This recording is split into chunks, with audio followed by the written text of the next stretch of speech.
Language is one of humanity's most powerful tools. It does far more than communicate information. It shapes perceptions, influences thoughts, and constructs the very reality in which we exist.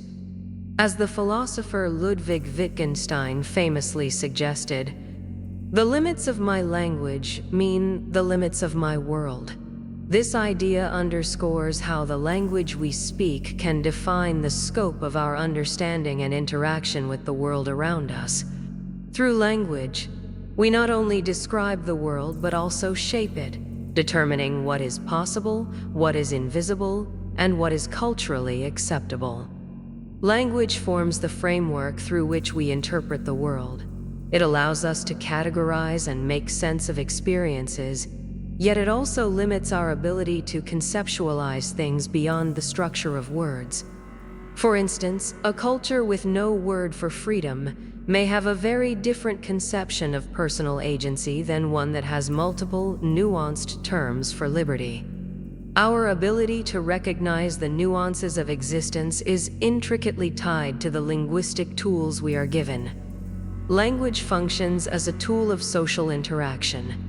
It governs our relationships, influences group dynamics, and dictates the way individuals behave in society. Social hierarchies are reinforced through language, as the vocabulary we use can reflect and perpetuate power structures. Take, for example, the terms used in political discourse. Words like democracy, freedom, and justice are often manipulated to support specific political agendas. When the meaning of these terms is diluted or distorted, society's collective understanding of these concepts changes, allowing for the manipulation of public opinion. The role of language in politics is profound. Political leaders use language strategically to create narratives, define enemies, and mobilize action. In his famous work, Politics and the English Language, George Orwell warned about the dangerous impact of language manipulation in political contexts. He argued that political language is often designed to obscure meaning, so that abstract terms such as freedom or peace are used to justify actions that may, in reality, contradict those very ideals.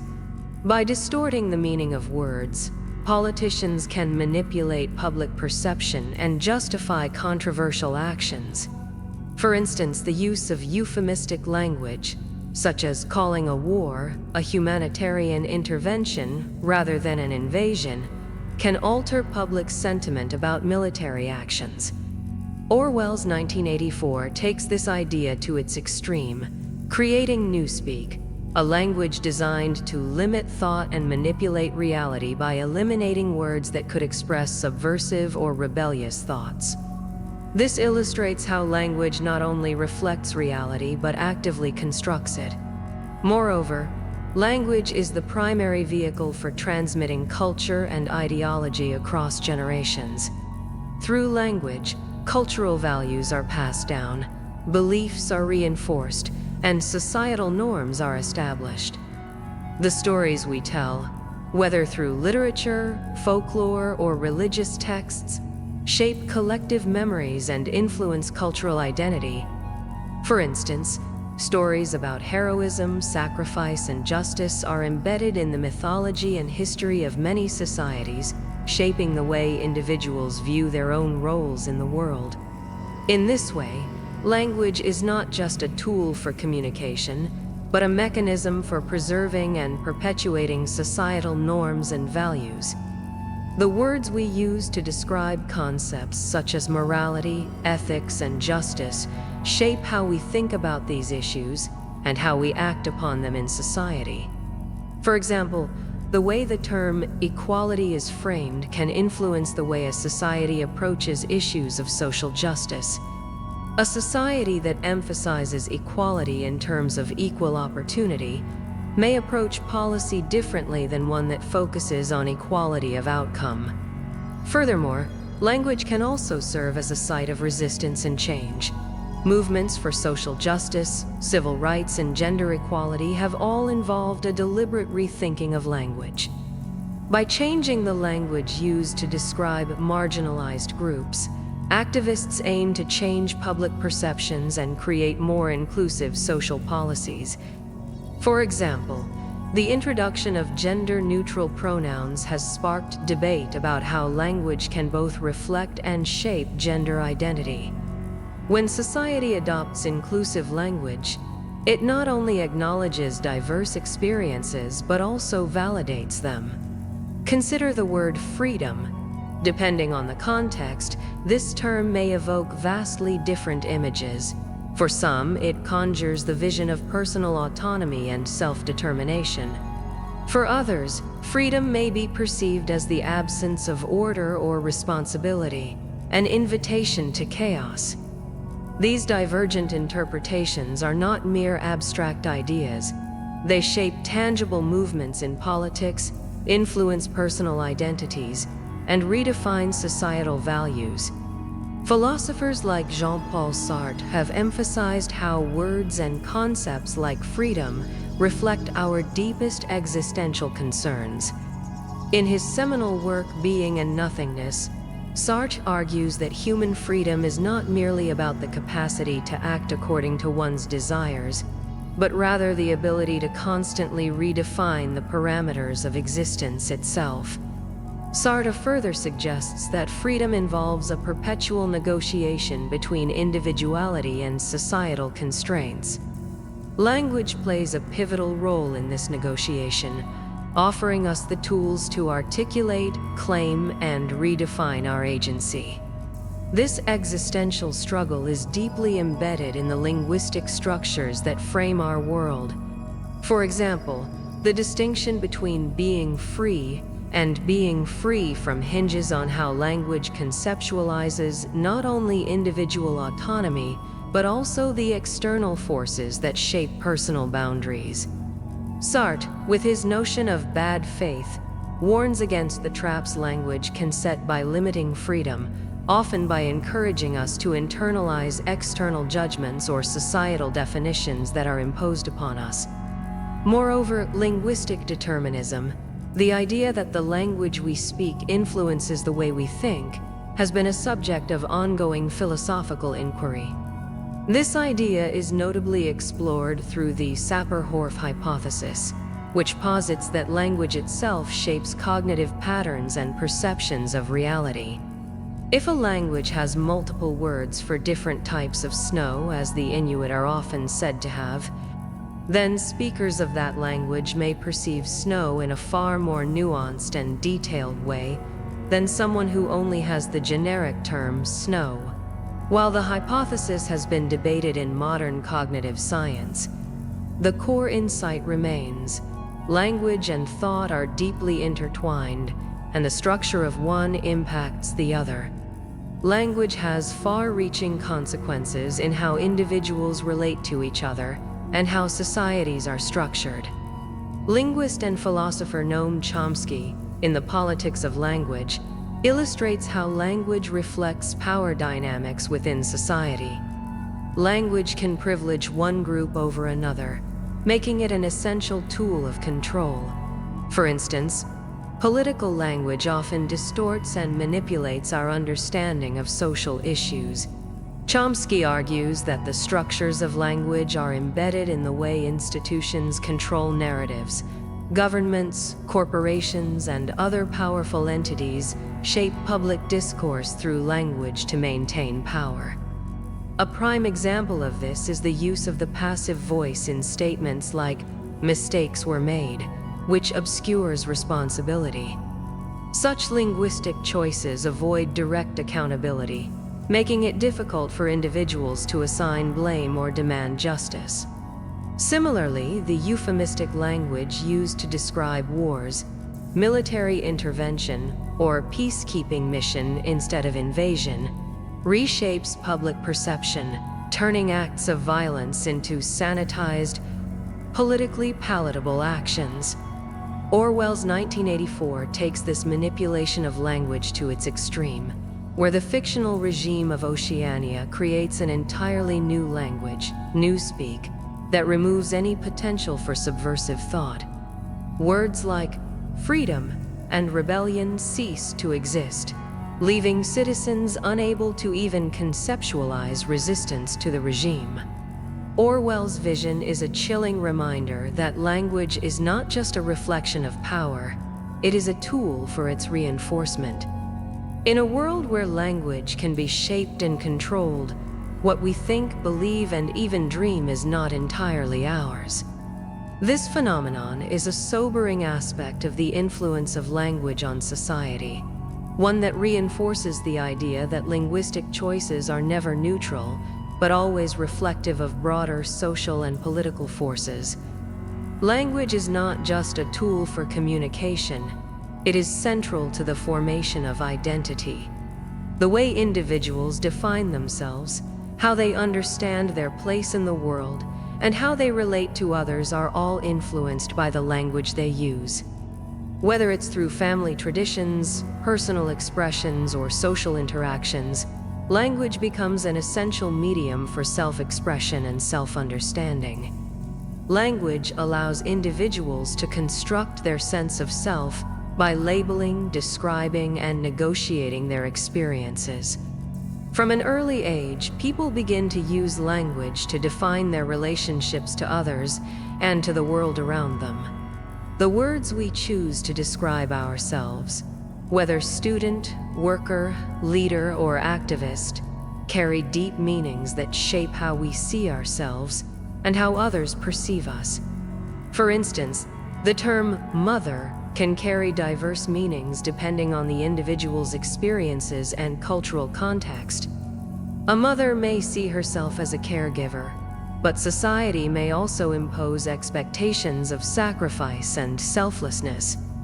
Philosopher Maurice Merleau-Ponty argued that language is not only a tool for expressing thoughts, but is also integral to how we experience the world. Our perceptions, our relationships, and even our sense of agency are mediated by language. The act of naming something, whether it is a feeling, a thought, or an experience, gives it form and meaning, allowing individuals to structure and make sense of their internal worlds. By naming emotions like anger or love, we are able to acknowledge and define our internal states. Without these terms, our emotional experiences would remain vague and difficult to navigate. Moreover, language enables individuals to reflect on their past, present, and future.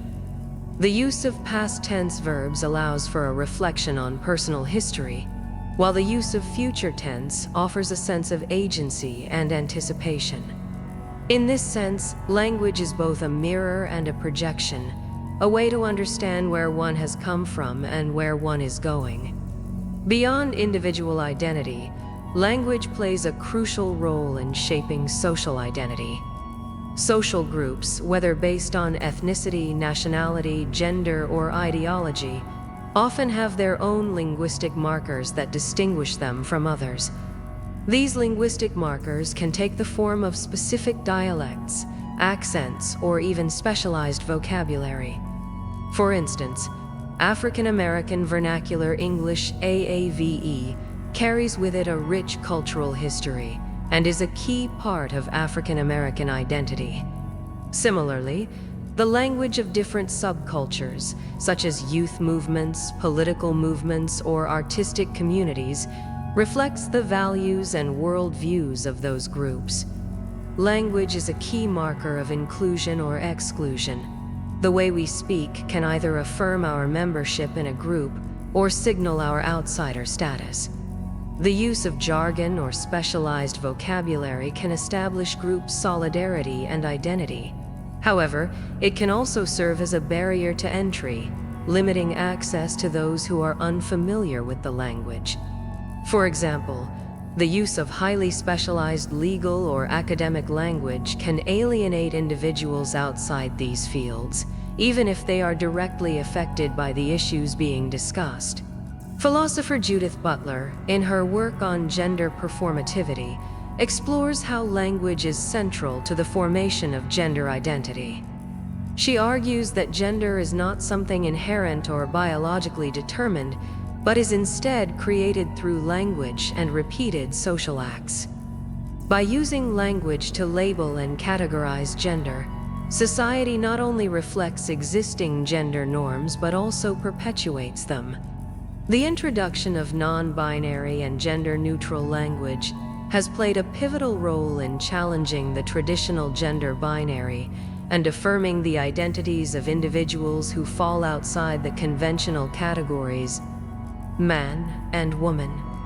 One of the most fascinating aspects of language and identity is the fluid nature of both. Identity is not static. It evolves over time, shaped by experiences, relationships, and personal growth. Language reflects this fluidity. As individuals grow and change, they may find that their language shifts to accommodate new understandings of themselves. For example, someone who once identified as a housewife may later choose to identify as a working mother or entrepreneur based on their changing roles and aspirations. These shifts in language mark significant changes in personal identity. Foucault's concept of discursive power suggests that language is not merely a reflection of identity, but actively constructs it. By categorizing individuals into specific identities, society can enforce particular norms and expectations. For example, the language used to describe mental health can either affirm or stigmatize individuals who struggle with mental illness. Terms like crazy or insane carry negative connotations that can shape public perceptions and individual self-esteem. In contrast, terms like person with schizophrenia or individual with depression can encourage empathy and reduce stigma, fostering a more supportive and inclusive environment for those facing mental health challenges. The language of identity is thus deeply intertwined with the politics of power. Those who control language, whether through media, education, or government, hold the power to define who belongs and who is excluded, who is valued and who is marginalized.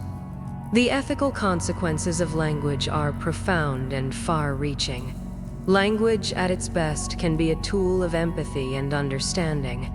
It allows us to recognize the humanity of others and express solidarity. But at its worst, language can perpetuate division, dehumanization, and inequality.